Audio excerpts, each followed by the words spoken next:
काज़ाख़िस्तान, Kyrgyzstan, Turkmenistan, Tajikistan और Uzbekistan, इन मुल्कों की टोटल पॉपुलेशन है तकरीबन 7 करोड़ 70 लाख, यानी पाकिस्तान के तकरीबन 35% या तकरीबन 1/3।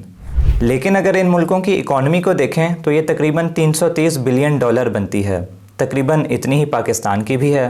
आबादी हमसे 1/3 है, लेकिन इकॉनमी तकरीबन हमारे बराबर की ही है। और इनके पास तो कोई समंदर भी नहीं। इस सारी रीजन को कहते हैं वस्ती एशिया, अंग्रेज़ी में बोले तो सेंट्रल एशिया। सेंट्रल एशिया में तकरीबन यही 5 मुल्क आते हैं। वैसे तो अज़रबैजान और आर्मीनिया को भी हम इसमें ऐड कर सकते थे, लेकिन वो ज़रा अपने आप को यूरोप के साथ मिलवाना पसंद करते हैं, ब्रिटिश एशियन तो आज की वीडियो में हम देखेंगे कि पाकिस्तान के सेंट्रल एशियन ममालिक के साथ ताल्लुकात कैसे हैं। इन बेचारों के पास तो समंदर भी नहीं, लेकिन पाकिस्तान के पास तो है। क्या पाकिस्तान इनसे और ये पाकिस्तान से कोई फ़ायदा उठा सकते हैं? आइए जानते हैं। मैं हूँ शाफे भट्ट।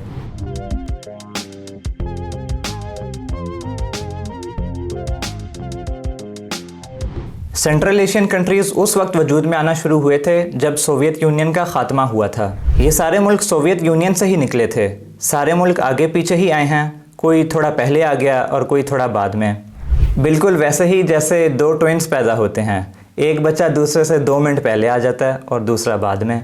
खैर, सेंट्रल एशिया और पाकिस्तान के बीच में आता है अफ़गानिस्तान। यानी अगर सेंट्रल एशियन ममालिक को समंदर तक रसाई हासिल करनी हो तो उन्हें पहले अफ़गानिस्तान और फिर पाकिस्तान से होकर गुजरना पड़ेगा। वैसे तो साथ ही ईरान भी मौजूद है, जिससे होकर समंदर तक रसाई हासिल की जा सकती है, लेकिन ईरान बेचारे पर हर वक्त सैंक्शंस ही लगी रहती हैं, जिस वजह से बाकी मुल्क उसके साथ मिलकर कुछ कर नहीं सकते। तो अगर समंदर तक जाना है तो उसके लिए सेंट्रल एशिया के पास बेहतर ऑप्शन तो पाकिस्तान ही है। लेकिन समंदर इतना ज़रूरी क्यों है? भाई, समंदर के ज़रिए ही तो सारी ट्रेड होती है। ब्लू इकॉनमी पर हमने पूरी एक अलग से वीडियो बना के रखी है जो कि फैक्ट से भरपूर है। तो आप सोचेंगे कि अगर समंदर के बगैर सेंट्रल एशिया की इकॉनमी इतनी बड़ी है तो समंदर मिल जाने पर ये क्या से क्या कर सकते हैं। अपनी एक्सपोर्ट को बढ़ाया भी जा सकता है और फिर स्पीड अप भी किया जा सकता है। इसलिए पाकिस्तान और सेंट्रल एशिया का रिलेशन बहुत अहम है। अब इस रिलेशन को रिलेशनशिप में बदलना है या नहीं, वो इन दोनों पर डिपेंड करता है। तो एक एक करके देख लेते हैं कि पाकिस्तान और सेंट्रल एशियन कंट्रीज़ के रिलेशन कैसे रहे हैं और मुस्तकबिल में क्या होता नज़र आता है।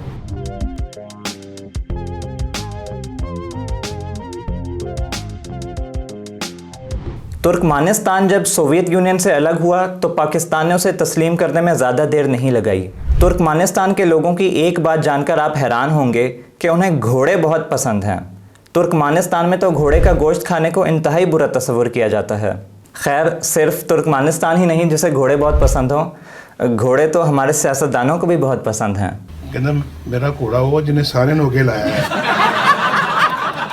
ये तो हो गई थोड़ी मजाक की बात। अब ज़रा सीरियस बात कर लेते हैं। पूरी दुनिया के सबसे बड़े गैस रिजर्व्स में तुर्कमानिस्तान चौथे नंबर पर आता है। और रशिया यूक्रेन के मसले की वजह से तो वैसे भी गैस की शदीद कमी हुई पड़ी है पूरी दुनिया में। इवन यूरोपियन कंट्रीज़ के पास सर्दियों में गैस नहीं थी। पाकिस्तान को भी हर साल गैस की किल्लत का सामना करना पड़ता है। आप समझ रहे हैं मैं किस तरफ जा रहा हूँ। पाकिस्तान और तुर्कमानिस्तान के बीच में ज़्यादा फासला नहीं है, बस एक अफ़गानिस्तान ही आता है बीच में। तो फिर हम तुर्कमानिस्तान से गैस क्यों नहीं ख़रीद लेते? हर साल सर्दियों में हमारे चूल्हे ठंडे पड़े होते हैं और अभी IMF की वजह से गैस की कीमत भी बहुत ज़्यादा हो रही है। अगर हमारे पास गैस की सप्लाई ज़्यादा होती तो कीमत वैसे ही बहुत कम होती। तो बात दरअसल ये है कि पाकिस्तान ये काम करने की कोशिश कर चुका है, बल्कि कर क्या चुका है, ये काम तो अभी भी चल रहा है। पाकिस्तान का तुर्कमानिस्तान से गैस खरीदने का एक प्रोजेक्ट था जिसका मुआहदा 2008 में हुआ था। इस प्रोजेक्ट का नाम है टापी प्रोजेक्ट। टापी से बनता है तुर्कमानिस्तान, अफ़गानिस्तान, पाकिस्तान, इंडिया। जी हाँ, भारत भी इस प्रोजेक्ट का हिस्सा है। इस प्रोजेक्ट के तहत तकरीबन 1800 किलोमीटर की एक गैस पाइपलाइन बिछाई जानी है, जिससे 33 बिलियन क्यूबिक मीटर गैस हर साल ट्रांसपोर्ट होगी। और इस प्रोजेक्ट को 30 साल तक काम करने के लिए बनाया गया है। इसमें पाकिस्तान और इंडिया का शेयर 42% ईच होगा, जबकि बाकी का 16% अफ़गानिस्तान लेगा। इस प्रोजेक्ट पर कंस्ट्रक्शन का काम तो तुर्कमानिस्तान वाली साइड पे 2015 में ही शुरू हो गया था और अफ़गानिस्तान वाली साइड में 2018 में शुरू हुआ था। पाकिस्तान में भी इस पर काम तो शुरू हो चुका है, लेकिन गैस की प्राइसेस के हवाले से कुछ मसले चल रहे हैं। बल्कि न सिर्फ पाकिस्तान, इवन इंडिया और अफ़गानिस्तान भी प्राइसेस की रीनिगोशिएशंस चाहते हैं। खैर, पाकिस्तान वाली साइड पर तो इस प्रोजेक्ट को 2020 तक ही मुकम्मल हो जाना चाहिए था, लेकिन अभी तक ऐसा हो नहीं सका, बल्कि इस प्रोजेक्ट की कंप्लीशन डेट तो 2026 तक चली गई है। इस प्रोजेक्ट पर काम शुरू हुए तकरीबन 2 दिहाइयाँ गुजर चुकी हैं, लेकिन अभी भी ये यकीन से नहीं कहा जा सकता कि ये प्रोजेक्ट मुकम्मल होगा या नहीं। इस प्रोजेक्ट में बहुत से मसले हैं। एक तो वो गैस की प्राइसेस वाला मसला है, उसके अलावा एक मसला ये भी है कि इसमें 2 अज़ली दुश्मन पाकिस्तान और भारत साथ आ गए हैं। जब कोई ऐसा प्रोजेक्ट होता है जिसमें मल्टीपल कंट्रीज़ शामिल होते हैं, तो जब उस कंट्री से कोई चीज़, मसलन इस केस में पाइपलाइन गुजरेगी, तो उस कंट्री को उसके पैसे मिलते हैं। उसे होस्ट कंट्री कहा जाता है। यानी तुर्कमानिस्तान से इंडिया तक जब गैस पाइपलाइन जाएगी तो बीच में आने वाले अफ़गानिस्तान और पाकिस्तान को उसके कुछ पैसे मिलेंगे। इसको कहते हैं ट्रांजिट फ़ी, और भारत इसी ट्रांजिट फ़ी पे एतराज़ करता है। लेकिन इसके अलावा सबसे बड़ा मसला है अफ़गानिस्तान की इंस्टेबिलिटी। जब तक अफ़गानिस्तान में अमन नहीं आएगा, वहाँ पर कुछ नहीं हो सकता। इस प्रोजेक्ट के बारे में तालिबान ने कहा तो है कि इस पर काम दोबारा से शुरू किया जाएगा और वो इसको सिक्योरिटी फ़राहम करेंगे, मगर इस बारे में कुछ यकीन से नहीं कहा जा सकता। खैर, अगर ये प्रोजेक्ट कंप्लीट हो भी जाता है तो इससे सबसे ज़्यादा फ़ायदा शायद अफ़गानिस्तान को ही होगा। पाकिस्तान और तुर्कमानिस्तान के बीच गैस और तेल के हवाले से मुआहदे तो तुर्कमानिस्तान बनने से ही चलते आ रहे हैं, लेकिन अभी तक अमली तौर पर कुछ हो नहीं सका। अभी बिल्कुल रिसेंटली पाकिस्तान LPG लेने का भी सोच रहा है तुर्कमानिस्तान से। देखें ये प्रोजेक्ट भी टापी प्रोजेक्ट की तरह लटकता है या नहीं।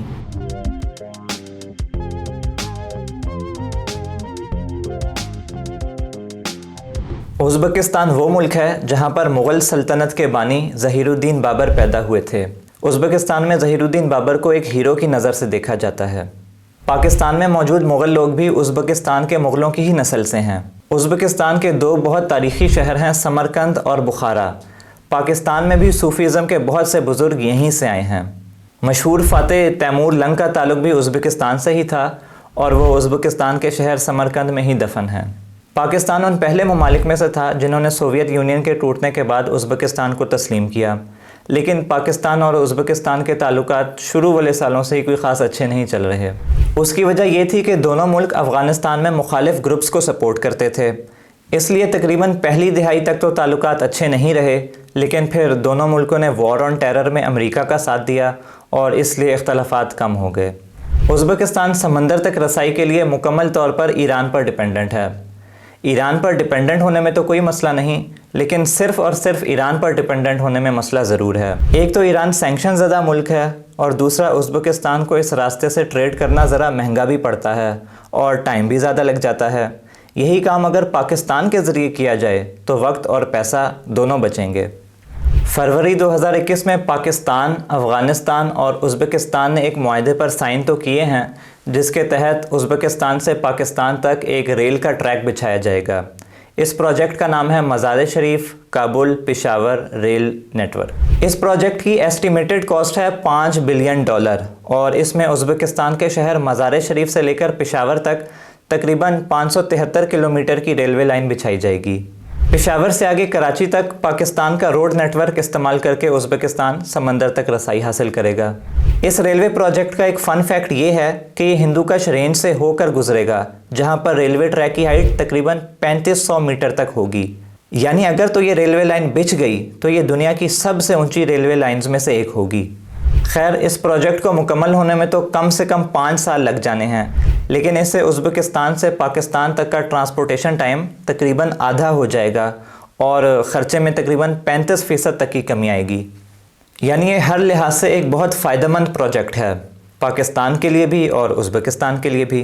बल्कि इसमें अफ़गानिस्तान का भी फ़ायदा होगा, क्योंकि उसे सेंट्रल एशिया तक जाने के लिए एक मौसर रास्ता मिल जाएगा। उज़्बेकिस्तान के लिए इसमें फ़ायदा ये है कि वो सिर्फ़ और सिर्फ ईरान पर डिपेंडेंट नहीं रहेगा, एक नया रास्ता मिल जाएगा उसे। पाकिस्तान और उज़्बेकिस्तान के ताल्लुकात को पिछले कुछ सालों में तो काफ़ी बूस्ट मिला है। सिर्फ इमरान खान के दौर में ही कम से कम 4 मरतबा इमरान खान और उज़्बेकिस्तान के सदर की मुलाकात हुई थी। एक मरतबा BRI से मुतालिक कॉन्फ्रेंस में जो कि बीजिंग में हुई थी, और एक मरतबा SCO समिट में जो कि किर्गिस्तान के दारुल हुकूमत बिश्केक में हुआ था। और इसके अलावा जुलाई 2021 में इमरान खान खुद उज़्बेकिस्तान गए थे और अगले साल 2022 में उज़्बेकिस्तान के सदर पाकिस्तान आए थे। इन मुलाकातों का असल मकसद ज़ाहिर बात है अपने मुल्क के मफादात को देखना होता है, यानी एक दूसरे के साथ एग्रीमेंट्स करना। तो पाकिस्तान और उज़्बेकिस्तान के बीच काफ़ी सारे MOUs भी साइन किए गए थे इन मीटिंग्स में।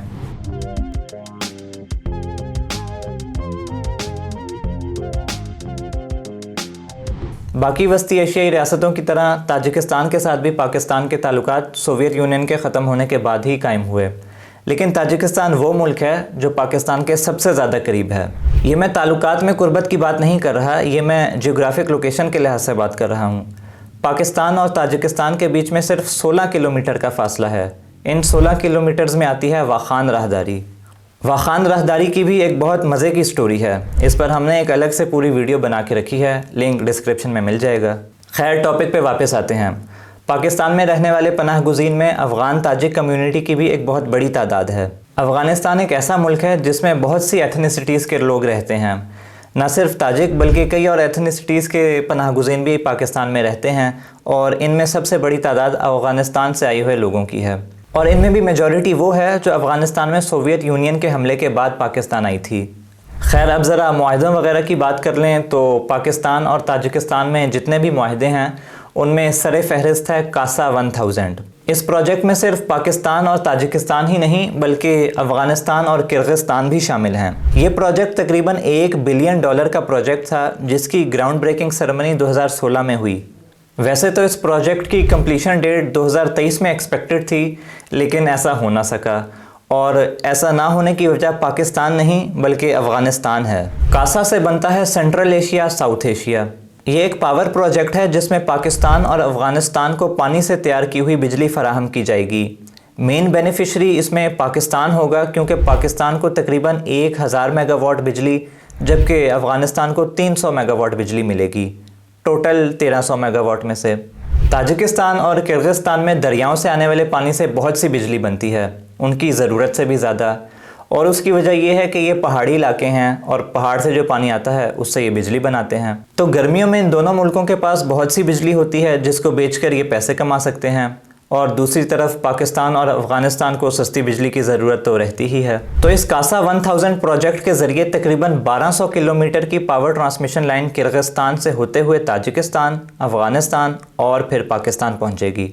मगर एक बात याद रखनी चाहिए कि ये बिजली सिर्फ गर्मियों में ही सरप्लस में होती है, सर्दियों में नहीं। खैर, पाकिस्तान को तो गर्मियों में ही बिजली की ज़्यादा ज़रूरत होती है। अब ये प्रोजेक्ट है तो बहुत अच्छा, लेकिन इसे 2023 में मुकम्मल होना था और अभी तक ऐसा हो नहीं सका। इसकी सबसे बड़ी वजह है अफ़गानिस्तान की इंस्टेबिलिटी। मार्च 2021 तक अफ़गानिस्तान में मौजूद इस प्रोजेक्ट का सिर्फ 30% हिस्सा ही कंप्लीट हुआ था। तो मुस्तकबिल करीब में तो ये प्रोजेक्ट अनफॉर्चुनेटली मुकम्मल होता हुआ नज़र नहीं आता।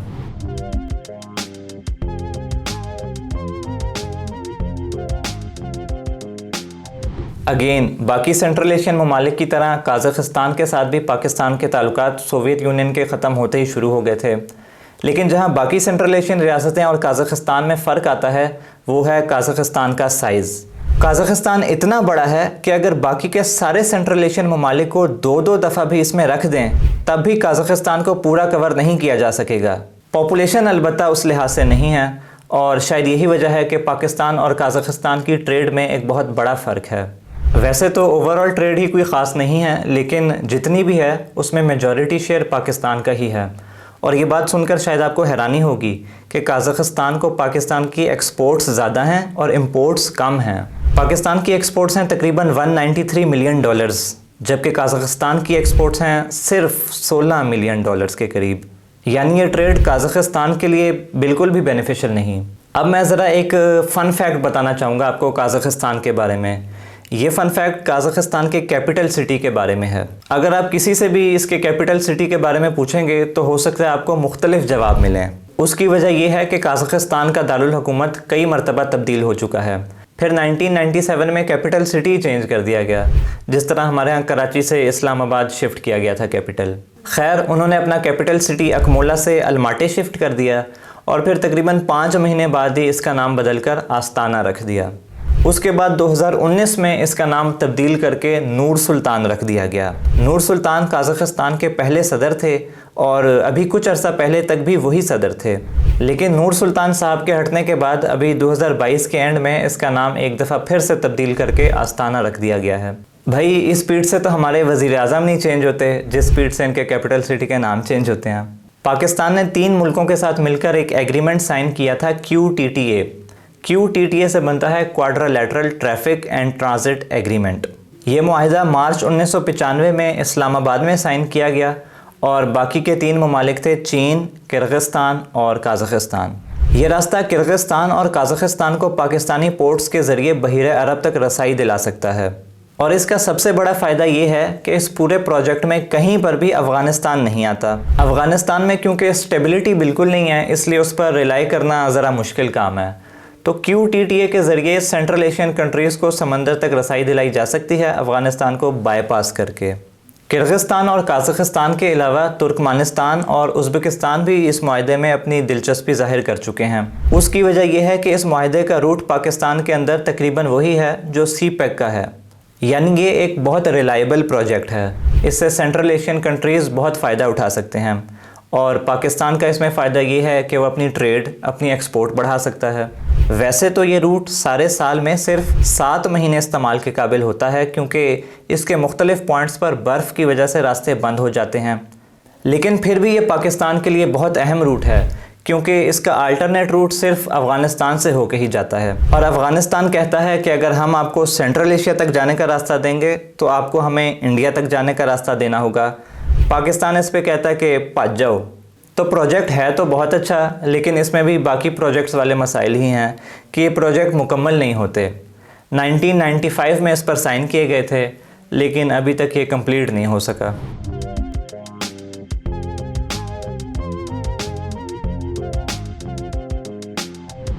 किर्गिस्तान, इस मुल्क के साथ भी पाकिस्तान के ताल्लुकात सोवियत यूनियन के ख़त्म होते ही शुरू हो गए थे। किर्गिस्तान और पाकिस्तान की सिचुएशन बहुत हद तक मिलती जुलती है। उसकी वजह यह है कि वहाँ पर भी करप्शन है और पॉलिटिकल स्टेबिलिटी बिल्कुल नहीं है, और शायद इसी वजह से वहाँ के मुआशी हालात भी बिल्कुल अच्छे नहीं। किर्गिस्तान में पिछले तकरीबन 15 सालों में 3 दफ़ा इनकलाब आ चुका है, यानी जिस तरह पाकिस्तान में हर वक्त सियासी हलचल मची होती है, वहाँ भी यही हाल है। जब से किर्गिस्तान आज़ाद हुआ था, वहाँ पर एक ही बंदा हर दफ़ा सदर मुंतखब हो जाता था। ये बंदा था अस्कर अकीव। इसको आप किर्गिस्तान का ज़ियाउल हक कह सकते हैं, यानी ये एक आमिर टाइप बंदा था, बहुत पावरफुल था। इलेक्शंस होते थे लेकिन बराए नाम ही होते थे।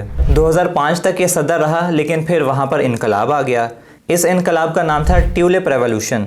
लोग सदर अस्कर अकीव की करप्शन से तंग आ चुके थे। वहाँ पर शदीद एहतजाज हुए और हालात इतने ख़राब हो गए कि मजबूरन सदर अकीव को मुल्क छोड़कर भागना पड़ा। पहले वो काज़ाख़िस्तान गए और फिर वहाँ से रूस चले गए, जहाँ पर उन्हें सदर प्यूटिन ने पनाह दी। खैर, ट्यूलिप रेवोल्यूशन के बाद भी किर्गिस्तान में ज़्यादा सुकून नहीं आया। सदर अकीव के बाद वहाँ पर सदर बाकीव की हुकूमत आ गई। इनका दौर भी कोई बहुत अच्छा नहीं गुजरा। दंगे फसाद, करप्शन वगैरह सब चलता रहा। 2010 में सदर बाकीव के ख़िलाफ़ भी मुजाहिरे शुरू हो गए और उन्हें भी मुल्क छोड़कर भागना पड़ा। इसके बाद किर्गिस्तान में काफ़ी अरसा सुकून रहा। 2011 से 2017 तक किर्गिस्तान में आतम बाईव सदर थे। उस दौरान इस बंदे ने राज्य के करप्शन की और इसी करप्शन की वजह से सदर साहब को 2019 में जेल भी हो गई। लेकिन इस सदर ने 2017 में अपनी टर्म ख़त्म होने से पहले अपने दोस्त जीन बाकीव को सदर बना दिया था। लेकिन इन इलेक्शंस में शदीद धांधली होने के इल्ज़ामात थे और इस सदर से लोग बिल्कुल भी खुश नहीं थे, क्योंकि जहां बाकी मसाइल तो थे ही, ये सदर कोविड मैनेज करने में भी बिल्कुल नाकाम रहा। खैर, लॉन्ग स्टोरी शॉर्ट ये कि यहाँ पे फिर से बहुत सारे एहतजाज हुए और इस सदर को भी अपनी पोजीशन से हटना पड़ा। किर्गिस्तान की इस मुख्तसर सी हिस्ट्री से शायद आपको कोई बहुत ज़्यादा समझ तो ना लगी हो, लेकिन एटलीस्ट ये ज़रूर पता लग गया होगा कि तुर्कमानिस्तान और पाकिस्तान में जिस तरह लव फॉर हॉर्सेस की सिमिलैरिटी है, इस तरह किर्गिस्तान और पाकिस्तान में पॉलिटिक्स में सिमिलैरिटी है। इसके अलावा एक और सिमिलैरिटी की बात करें तो जिस तरह पाकिस्तान में बलूचिस्तान है, इसी तरह वहाँ का साउथ है। वहाँ के लोग हल्की फुल्की ज़राअत और मवेशी चराकर अपना गुजारा करते हैं, जबकि जो नॉर्थ है वहाँ पर इंडस्ट्रीज़ लगी हुई हैं, जिसकी वजह से वो निस्बतन बेहतर हैं। और इसके अलावा किर्गिस्तान और ताजिकिस्तान के पानी के मसाइल भी हैं, पाकिस्तान इंडिया जिस तरह, यानी सेम किर्गिस्तान और पाकिस्तान की सिचुएशन एक जैसी ही है। खैर, ये तो होगी थोड़ी सी जनरल इन्फॉर्मेशन। अब ज़रा ट्रेड की बात कर लें तो दोनों मुल्कों के बीच में ट्रेड इंतहाई कम है, यानी टोटल ट्रेड वॉल्यूम $10 मिलियन को भी टच नहीं करता। साफ नज़र आता है दोनों मुल्कों में पॉलिटिकल इंस्टेबिलिटी का नतीजा। इंपॉर्टेंट प्रोजेक्ट्स की बात करें तो ताजिकिस्तान की तरह किर्गिस्तान भी कासा 1000 का हिस्सा है।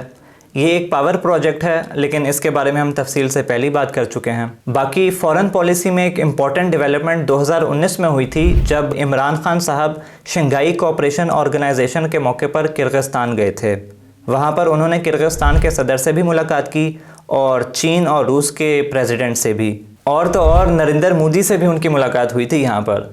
खैर, इस मौके पर काफ़ी सारे MOUs भी साइन किए गए, जो कि हमेशा होता ही है।